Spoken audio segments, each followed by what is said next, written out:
咱今日新闻头起先来关心到，有一个登山队是去爬玉山的主峰，其中一个50岁查某山友说是无细致去摔受伤，跟那像出现失温的情形。南投县消防局是赶紧来申请出动空勤直升机去救人，并按将人吊挂落山送病院。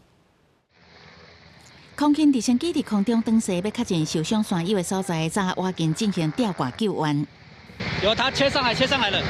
他马上切上来了。山区天气无好，风正透，直升机停伫原地吊挂。由上属特殊队员降到地面了后，成功将受伤4过50岁女山友吊挂脱困。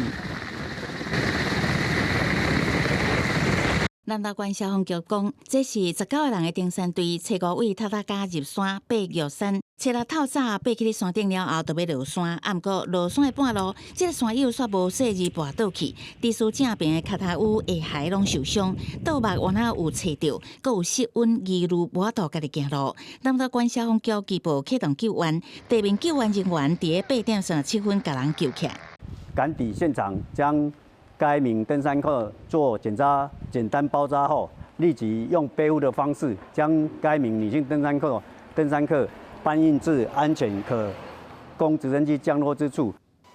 空勤直升机差不多早起10点半到事故现场完成吊挂救援了后，我近11点降落伫德山消防署训练中心，再搁由救护车送去德山秀团病院治疗，受伤的人无性命危险。